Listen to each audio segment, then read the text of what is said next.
안녕하십니까? 오늘은 하나님을 떠나면 사라지는 것들, 하나님을 떠나면 사라지는 것들이라는 제목으로 하나님 말씀 증거하겠습니다. 먼저 요한복음 15장 5절 말씀을 제가 읽겠습니다. 요한복음 15장 5절입니다.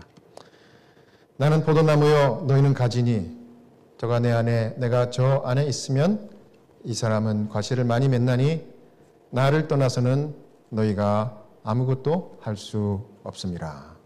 아멘. 삼손의 이야기를 지난 시간에 이어서 계속 할 텐데요. 삼손 이야기는 우리가 하나님을 믿고 신뢰하는 것의 중요성을 잘 가르쳐주는 이야기입니다. 믿음이 무엇입니까?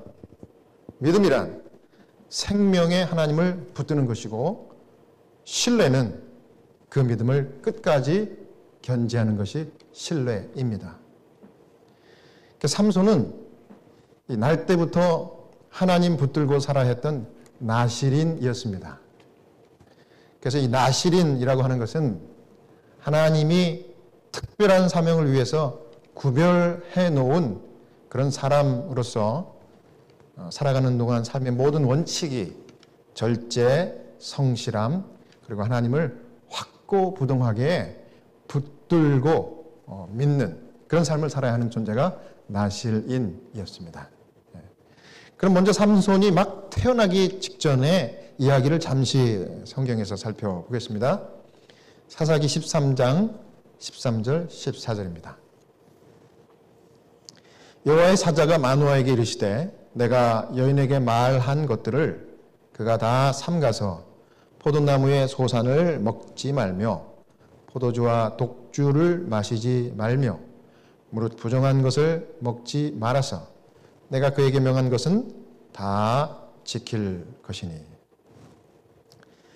이 삼손의 아버지 마노아가 나타난 하나님의 천사 여호와의 사자에게 물었습니다. 12절에 이렇게 물었어요.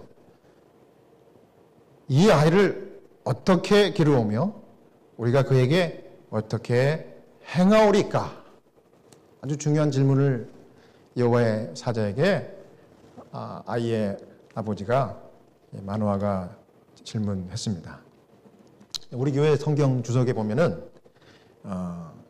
이 질문에 대해서 이렇게 주석을 했더라고요.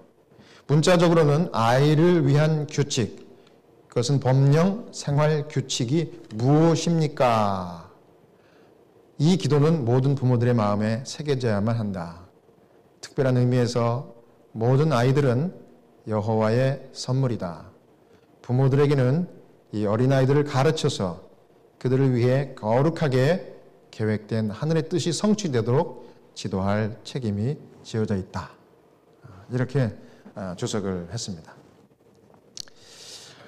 아마 모든 부모들의 심정이 제가 가끔씩 이렇게 생각해 보았던 이런 마음이 아니었을까 생각을 해보는데, 그건 어떤 생각인가 하면 부모로서 말이죠. 내가 지금부터 적어도 한 20년 뒤로 이렇게 돌아갈 수만 있다고 하면 다시 이 내 아이들을 정말 지금보다 더 잘 키울 수 있을 것 같은데. 여러분, 제 이 심정, 이 마음을 한 번쯤 좀 생각해 보셨나요, 부모로서? 예, 고개를 다 끄덕끄덕 하시는데, 말씀은 안 해도 아마 공감하신다는 그런 뜻으로 제가 받아들이겠습니다. 그렇습니다. 옛날 그 어른들 말씀하신 게 제가 겪어보니까 틀린 게 아닌 것 같아요. 이 내 자식도 내 마음대로 안 돼. 어른들이 그러죠? 예. 자식도, 자기가 낳은 자식도 이 부모 마음대로 안 되는 것입니다. 사실 따지고 보면 말이죠. 여러분, 그 인류 최초의 부모 누굽니까? 아담, 하와. 아이가 처음에 둘이 있었고 나중에 또 낳았지만, 근데 자식 농사 잘 졌다고 생각합니까? 아담과 하와가? 우리 다 아는 얘기잖아요. 어떻게 자기가 낳은 두 아들인데, 형제인데 너무나 화가 나가지고 형이 그 아우를 살해했어요. 인류 최초의 살인자가 된 거예요. 자, 살인자의 부모는 그냥 일반적으로 생각할 때 자식 농사 못 찐 거예요. 실패한 겁니다. 인류 최초의 부모 실패했어요.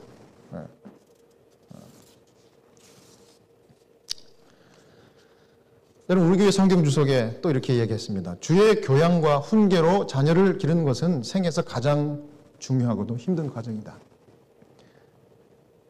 하늘의 도움 없이는 이 과업을 성공적으로 이룰 수 없다. 부모는 여호와에게 지도해 주기를 요청해야 하며 그렇게 할 때 자녀를 어떻게 기를지 알게 될 것이다. 여러분, 그렇습니다. 자녀 교육 이 문제에 있어서 저를 포함해서 우리 모두가 부모로서 나는 말이지 자신 있게 이러쿵 저러쿵 정말 성공했다고 말할 수 있는 사람 이 세상에 저는 한 사람도 없다고 봅니다. 좀 위로가 됩니까? 부모로서? 여러분 웃으시는데 또 그것도 긍정적으로 받아들인다고 저는 이해하겠습니다. 사람이요, 부모로서 반드시 여호와 하나님의 지도와 지혜를 주시기를 요청하지 않으면 세상에 그 어떤 부모도 누구도 그 하나님의 지혜와 능력으로 이 자녀들을 정말 성공적인 그런 양육을 할 수 있는 사람은 아무도 없습니다. 자녀 교육뿐만 아닙니다. 우리가 이 살면서 그 어느 한 가지라도 우리 하나님의 지혜와 도움, 은혜 없이는요, 우리 스스로 할 수 있는 것이 없다는 것을 깨달아야 하는데, 그걸 좀 깨달아야 하는 것이 오늘 우리가 살펴볼 삼손 이야기입니다. 삼손 이야기. 사사기 14장 1절, 2절을 또 제가 읽겠습니다. 삼손이 어떻게 했습니까? 1절. 삼손이 딥나에 내려가서 거기서 블레셋 딸 중 한 여자를 보고 도로 올라와서 자기 부모에게 말하여 가로되 내가 딥나에서 블레셋 사람의 딸 중 한 여자를 보았사오니 이제 그를 취하여 내 아내를 삼게 하소서. 우리가 이 삼손 이야기에서 바로 이 부분에서 우리가 영적인 교훈을 얻을 수 있는 것 첫 번째는 우리가 하나님을 떠나면 잃게 되는 것이 여러 가지가 있는데 그 중에 첫 번째는 자제력을 잃게 됩니다. 컨트롤을 상실하는 거예요. 자, 하나님을 떠나면 사라지는 첫 번째는 자제력인데 삼손이 여기 보니까 딥나에 내려가서 한 여자를 보고 이렇게 기록을 이 사사기에 기록했습니다. 근데 여기서 딥나라고 하는 장소는요, 이 삼손이 살고 있던 이 소라라는 지역보다 좀 지정학적으로 낮은 위치에 있었어요. 소라라는 곳은 이 딥나라는 곳은 소라에서 남서쪽으로 2.7km 지점에 있는 텔 엘 바타수라는 그런 지역인데, 여기 성읍은 단 지파에 속해 있던 지역입니다. 당시 그런데 블레셋 사람의 지배를 받고 있었던 곳이에요. 이 삼손이 딥나의 이 소라에서 내려가서 이런 표현이 굉장히 중요한 인사이트를 오늘 우리에게 주는데, 우리가 이 하나님을 떠나는 순간 삼손처럼 타락의 길, 방종과 정욕과 자제력을 잃는 그런 망하는 길로 내려가는 것이라는 것을 여기 암시해주고 있는 것입니다. 내려가서. 이 소라라고 하는 것은 해발 356.7m. 근데 이 딥나는 243.9m. 그러니까 더 낮아요, 딥나가. 그러니까 지형학적으로도 내려가는 거지만 영적으로도 삼손이 하나님이 계신, 부모가 하나님을 믿는 그곳에서 부모를 떠나가지고 자기 스스로 이 죄악의 도시로 내려간 거예요. 그러니까 내려가서 만난 사람은 당연히 영적인 사람이 아니라 누굴 만났어요? 우상을 숭배하는 이방 여인을 만난 것입니다. 근데 그 여인에게 한눈에 반해가지고 사랑에 빠졌어요. 얼마나 좋아했으면은, 여기 이제 같은 성경절에 보면 또 뭐라 그럽니까? 삼손이 이제 그 여자를 보고 부모에게 결혼 허락을 받기 위해서 다시 이제 부모를 찾아올 때 내려가서 그랬습니까? 올라가서 그랬습니까? 올라가서 도로 올라와서 자기 부모에게 말하여 가로되 내가 딥나에서 블레셋 사람 딸 한 여자를 봤는데 너무너무 착하고 사랑스러워 결혼하게 됐다고 허락해 주십시오. 이렇게 결혼 승낙을 받으러 올라간 것입니다. 자, 이 올라갔다는 표현도 참 흥미로운 표현이에요. 이거 뭡니까? 삼손의 부모는 어떤 사람이었어요? 예? 삼손의 부모는 정말 영적으로 탁월한 고상한 믿음과 순수한 그런 열정을 가졌던, 하나님을 끝까지 붙들었던, 믿을 뿐만 아니라 신뢰했던 이런 부모였습니다. 그래서 이 부모가 있는 곳은 당연히 하나님의 영이 거하시는 곳이기 때문에 영적으로 올라가야 만날 수 있는 거예요. 그래서 그 죄악의 자리에서 이제 결혼 허락을 받기 위해서 부모에게 올라갔다 그랬습니다. 근데 여러분, 우리가 부모로서 이 삼손의 부모처럼 우리의 자녀들에게 언제든지 항상 필요하면, 도움이 필요하면 이와 같이 올라올 수 있는 그런, 여러분, 영적으로 살아있는 하나님을 신뢰하는 그런 부모가 다 되시기를 간절히 바랍니다. 사사기 14장 19절 다시 보겠습니다. 사사기 14장 19절입니다.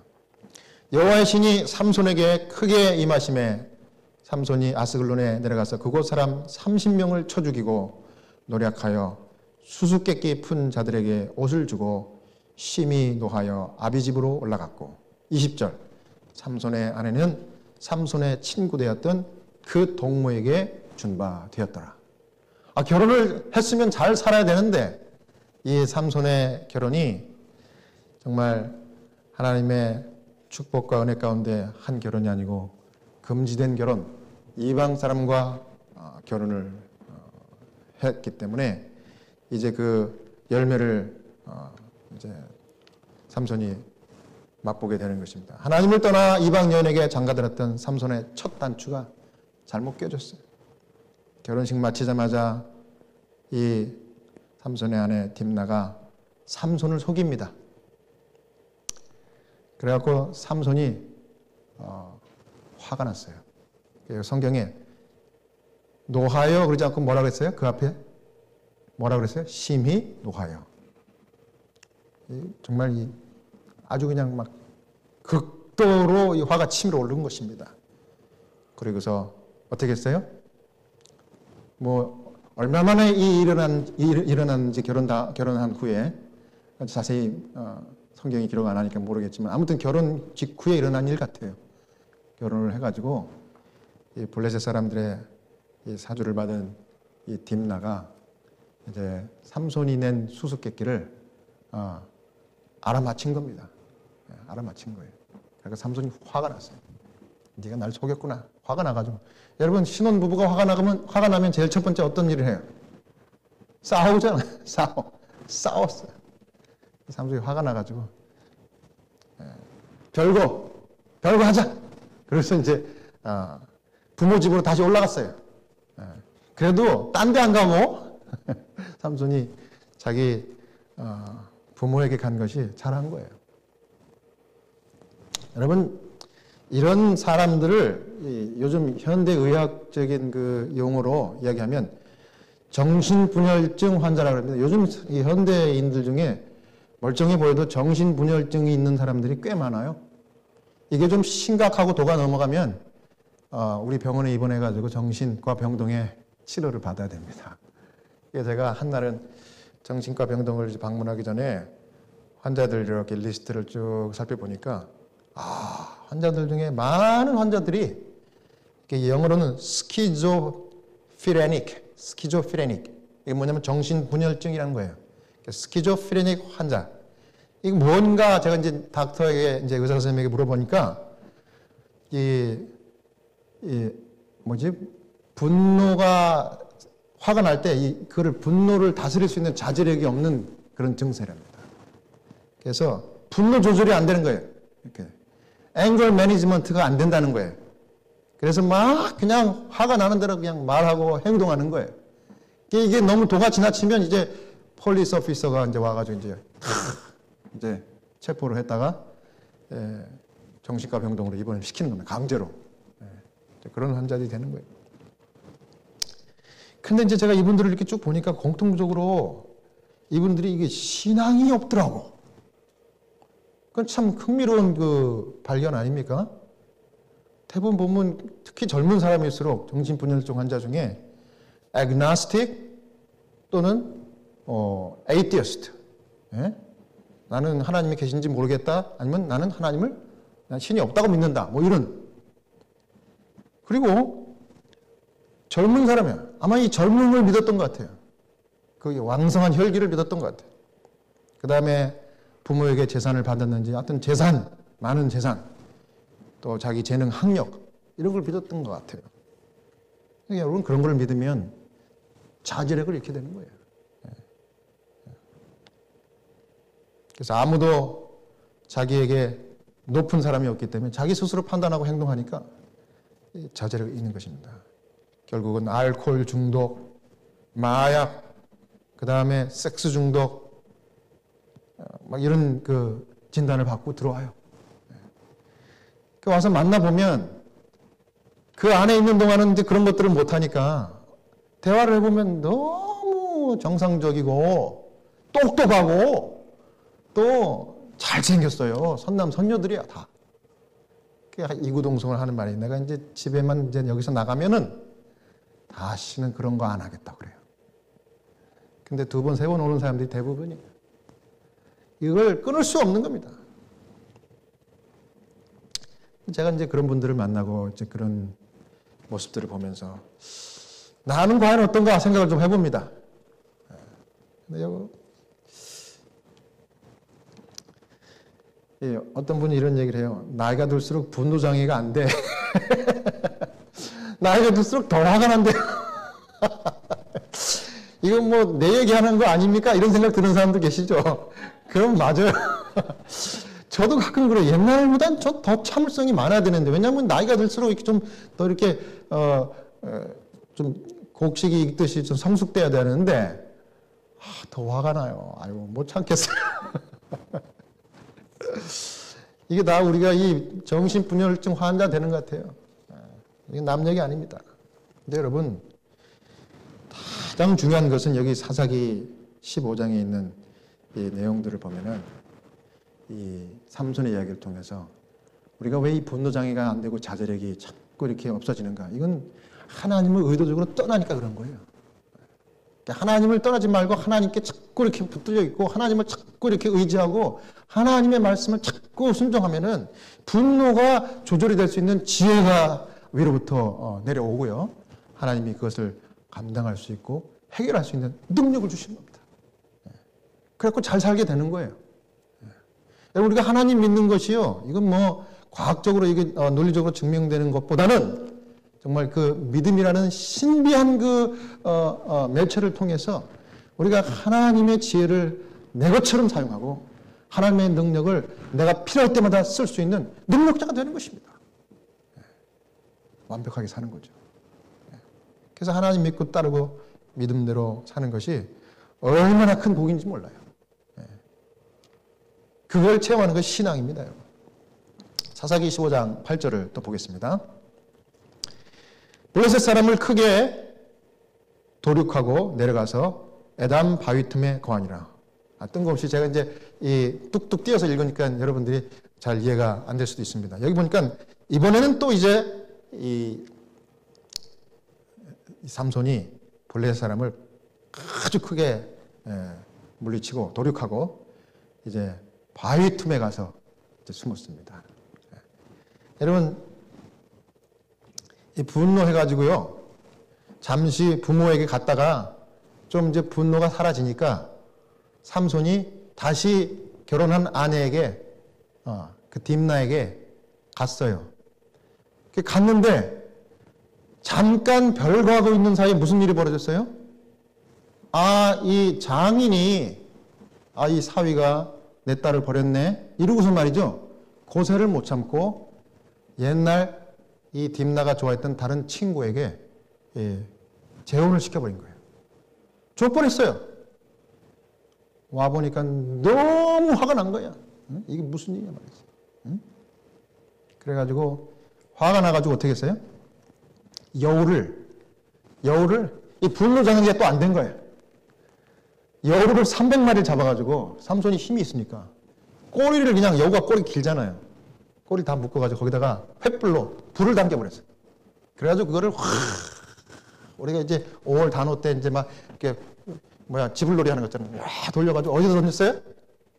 블레셋의 셋이 이렇게 갖고 놓은 곡식과 이 감람몬 이 과수원에다가 확 던져가지고 그걸 다 불살아 버렸습니다.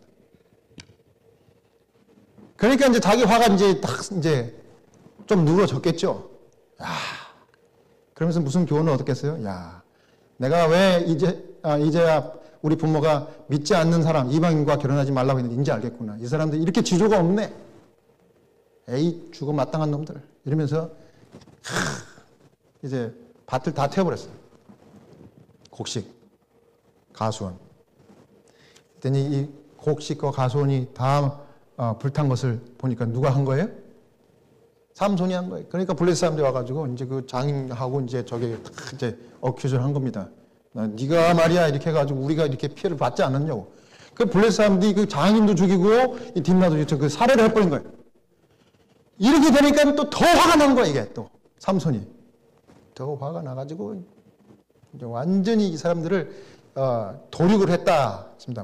그게 이제 제가 아까 읽었던 사사기 15장 8절 블레셋 사람들. 이 사람들은 그래 내가 이렇게 쳐 죽여도 마땅한 그 아주 버러지 같은 놈들이구나. 이것들 아주 인륜도 저버린 이 나쁜 놈들, 위아래도 없고 뭐 부모 자식도 없는 놈들이구나. 이 버러지 같은 놈들, 짐승 같은 놈들. 그래가지고 그냥 막 삼손이 또 분노해가지고 다 도륙했어요.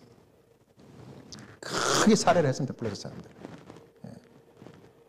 정말 의분을 터뜨려갖고 그러고 나서 이제 자기도 이제 그 일을 하고 나니까 지치기도 하고 허탈하고 정말 살맛도 안 나고 그래서 돌아간 곳이 부모가 아니라 어디로 돌아갔어요? 에담 바위 틈에 칩거하라고. 바위 틈에 그렇게 된 겁니다. 예, 우울증이 또 온 것 같아요. 그죠? 자제력도 상실하고 우울증도 오고. 자, 두 번째 삼손 이야기를 통해서 우리가 배우는 것은 우리가 하나님을 떠나면 잃게 되는 것은 지혜를 잃게 됩니다. 지혜. 잠언 1장 7절에 여호와를 경외하는 것이 지식의 근본이오늘 미련한 자는 지혜와 훈계를 멸시하느니라. 이 부자 선지자 563페이지에 삼손은 자기가 선택한 상대와 결합함으로 하나님을 보다 더 영화롭게 할 수 있을 것인지 그렇지 않으면 그의 생애를 통해 성취해야 할 목적을 이룰 수 없는 처지에 자신을 두게 되는 것이 아닌지를 물어보지 않았다. 먼저 하나님을 영화롭게 하려고 노력하는 모든 사람들에게 하나님께서 지혜를 약속하셨으나 자신을 기쁘게 하려 하는 자들에게는 아무런 약속이 없다. 제가 전에 말씀드렸던 삼손 이야기 첫 번째 무슨 질문을 항상 우리가 해야 된다고 그랬습니까? 내가 하려고 하는 이 일이 하나님께 영광일까 아닐까? 이것만 질문하면 된다고 그랬습니다. 삼손이 자기 선택으로 이방 여자를 결혼하기로 한 것은 이 일이 하나님께 영광이 되는가 아닌가를 묻지 않은 거예요. 그리고 하나님을 떠난 거예요. 그래서 여기 뭐라고 그랬습니까? 하나님을 영화롭게 하려고 노력하는 모든 사람에게 하나님께서는 지혜를 약속해 주시고 주시지만 반대로 자신을 기쁘게 하려고 하는 사람들에게는 아무런 지혜도 약속도 없다. 이거 잘 명심해야 됩니다, 여러분. 여러분 지혜가 얼마나 중요한 건지 몰라요. 지혜는요 세상이 주지 못해요. 오직 하나님만이 주시는 거예요. 예? 우리의 처음과 나중을 아시는 하나님. 우리가 어떻게 살아야 승리하고 성공하며 복되는 것을 아시는 하나님이 하나님만이 줄 수 있는 게 지혜예요. 근데 그 지혜를 어떻게 하면 얻는가? 이게 하나님께 영광인가 묻는 자들. 내가 하나님을 끝까지 붙들어야지. 그런 믿음의 손을 내미는 자들. 그런 자들에게만 약속이 된 거예요. 근데 반대로 내 자신의 뜻대로 하려고 하고 내 생각대로 살려고 고집하고 하나님을 떠나면 지혜를 떠나니까 지혜가 없는 거예요. 아무리 노력해도 밑 빠진 독에 물 붓는 삶이 되는 것입니다. 굉장히 중요한 우리 교훈을 우리가 삼손 이야기를 통해서 배우는 것입니다. 사사기 16장 4절 5절입니다. 이후에 삼손이 소렉 골짜기에 들릴라라 이름하는 여인을 사랑하며 블레셋 사람의 방백들이 그 여인에게로 올라와서 그에게 이르되 삼손을 꿰어서 무엇으로 말미암아 그 큰 힘이 있는지 우리가 어떻게 하면 그를 이겨서 결박하여 곤곡해 할 수 있는지를 알아보라. 그리하면 우리가 각각 은 1,100을 내게 주리라. 이 소렉이라는 골짜기는요, 여기 부자 선지자에 보니까 포도원으로 유명한 곳이라고 그랬습니다. 포도나무, 포도 재배를 했던 그런 곳인가 봐요. 그러니까 당연히 술이 많겠죠. 그래서 술에 방종한 이 사람들이 거기 많이 있습니다. 그런데 이 나실인이었던 삼손을 유혹했대요. 그쪽 사람들이. 그래갖고 삼손이 그곳에 내려가서 자신의 순결을 파괴하고 하나님과 결속됐던 또 다른 줄을 끊어버리는 거예요. 스스로.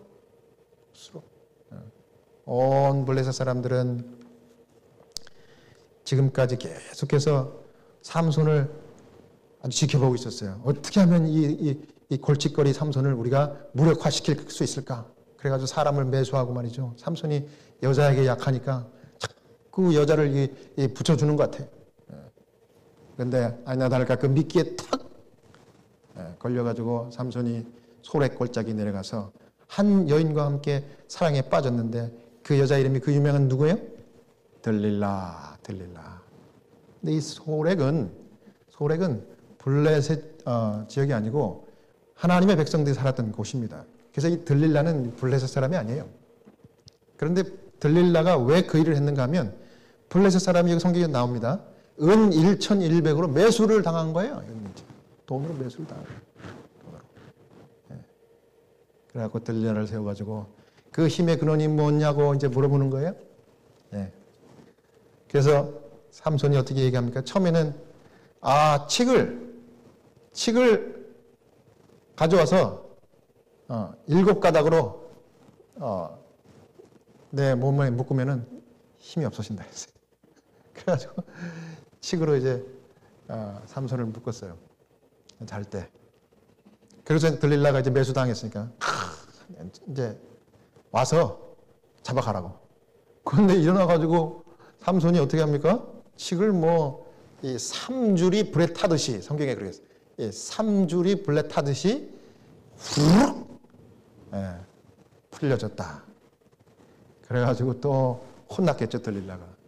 두 번째는 또 이제 삼손에게 물어보니까 이번에는 아무도 사용하지 않았던 이 밧줄로, 쇠 밧줄로 나를 꽁꽁 묶으면은 내가 힘이 없어진다. 집요하게 물어보니까 삼손이 자꾸 둘러대는 겁니다. 근데 그것도 역시 소용없어요. 이번에 실패. 세 번째는 삼손이 또 물어보니까 또 다른 얘기를 합니다. 내 머리카락을 조금 여러분 좀 이렇게 마음이 뜨끔하죠? 드디어 이제 머리로 가까이 오는 거예요. 핵심으로 가까이 오는 거예요. 머리카락을 7가닥으로 이렇게 따면은 내 힘이 거기서 나오기 때문에 없어진다고 했어요. 그래갖고 잘 때 이제 머리카락 7가닥을 딴 거예요. 아마 이 최초의 이 헤어 디자이너가 들릴라가 아니었을까. 최초에. 근데 여러분 그것도 소용이 없었습니다. 여전히 힘이 불끈불끈 솟고 블레셋 사람들을 다 물리치는 겁니다. 그러니까 이제 이 여자가 이 마지막 숨겨놨던 이 무기를 꺼내는 거죠. 여자들 잘 쓰는 무기 뭡니까? 당신 나를 사랑하는 거 아닌 것 같아. 응? 맨날 이렇게 나한테 거짓말만 하고 말이지, 행동을 그렇게 보이고 말이지. 자, 여기 보십시다, 직접. 들릴라가 사사기 16장 15절 삼손에게 이르되 당신의 마음이 내게 있지 아니하면서 당신이 어찌 나를 사랑한다 하느뇨. 여자들이 쓰는 아주 그 남자들을 그냥 코너에 모는 이야기가 바로 이 이야기입니다. 보여요? 예? 당신이 나를 사랑하지 않는 게 분명해. 맨날 말로만 립 서비스 하네. 이거예요. 좀 보여줘 이겁니다. 이 말을 들으니까 삼손이 너무나 집요한 이 여인에게 이제 드디어 완전히 뭐랄까요, 지쳤어요. 그래서 16절에 이렇게 이야기합니다. 날마다 그 말로 그를 재촉하여 쪼름에 삼손의 마음이 번뇌하여 죽을 지경이라. 너무 들들 볶으니까 죽을 것 같아. 여러분들의 남편을 여자분들에게 하는 말이에요. 이런 말을 하는 거 참 필요해요. 왜냐하면 남자들이 이렇게 결혼하고 나면 좀 마음이 이렇게 탁 풀어져요. 그래갖고 여자들한테 좀 이렇게 잘 못할 때가 있을 수 있어요. 그럼 그럴 때마다 당신 나 사랑해? 예? 이런 말 하는 거는 남자들을 아주 정신 차리게 하는 말입니다. 근데 그거를 계속 하면요, 남자들이 난 죽으려고 그래. 남자들은 이거 자정 능력이 없기 때문에 자꾸 들으면요, 완전히 그냥 폭발합니다. 예? 그리고 자제력을 또 잃고 아주 그 이성을 잃게 되는 거예요. 삼손이 이제 그렇게 된 겁니다. 그래서 하지 말아야 될 비밀을 이야기해버린 거예요. 하지 말아야 될 비밀을. 17절입니다. 삼손이 진정을 토하여 그에게 이르되 내 머리에는 삭도를 대지 아니하였나니 이는 내가 모태에서 하나님의 나시린이 되었음이라. 만일 내 머리가 밀리우면 내 힘이 내게서 떠나고 나는 약하여져서 다른 사람과 같으리라. 진짜 비밀을 이야기한 겁니다. 그래가지고 잘 때 머리를 쫙 밀어버렸어요. 최초의 헤어 디자이너. 머리 따는 게 아니고 머리를 밀어버렸어요. 그랬더니 하나님의 영이 떠난 거예요. 근데 여러분, 머리가 깎여가지고 힘이 머리에서 근원이 있는 게 아니라, 분명히 부자선자 가운데 그렇게 얘기합니다. 하나님을 신뢰하는 그 끈을 스스로 끊어버렸기 때문에 하나님의 영이 떠난 거예요. 그리고 머리가 상징적인 의미가 있어요. 왜냐하면 나시린들은, 고대의 나시린들은 하나님이 특별한 목적과 사명으로 부르시는데 그 목적과 사명이 끝나면 머리를 밀으라고 그랬어요. 그럼 머리를 밀면 그게 끝나는 거예요. 근데 뭐 꼭 그래서 그런지는 몰라도 머리를 밀어버린 거예요. 하나님의 영이 떠난 겁니다. 하나님의 말씀과 믿음, 신뢰를 끝까지 하는 것에 순간 나태하고 방종한 이 삼손은 하나님의 지혜를 송두리째 스스로 버린 것입니다. 하나님의 영이 떠나고 육체의 큰 힘이 사라져 버렸습니다. 21절, 블레셋 사람이 그를 잡아 눈을 빼고 끌고 가사에 내려가 놋줄을 메고 그로 옥중에서 맷돌을 돌리게 하였더라. 고자 선지자 567페이지는 이 상황을 이렇게 설명하고 있습니다. 삼손은 육체적으로는 이 세상에서 가장 강한 사람이었으나 자제와 성실과 확고부동함에 있어서는 가장 약한 자 중에 한 사람이었다. 강한 정욕의 소유자를 강한 인물로 오해하는 자들이 많으나 사실은 정욕의 지배를 받는 자는 약한 사람이다. 인간의 참 위대함은 그가 감정을 지배한 힘으로 측정되는 것이지 그를 지배하는 감정의 힘으로 측정되는 것은 아니다. 그렇습니다. 삼손의 이야기를 통해서 우리가 반면 교사해야 되는 것은 우리가 하나님을 떠나서 자제와 성실, 확고부동한 신뢰심을 잃어버린 자가 아니라 끝까지 생명의 근원이시고 능력이시며 지혜의 근본이신 여호와 하나님을 믿고 그 붙든 손을 놓지 않는 능력의 삶, 하나님의 지혜로운 성도의 삶이 되어 끝까지 승리의 용사가 되시는 저와 여러분이 되시기를 간절히 바라면서 오늘 말씀을 마치도록 하겠습니다.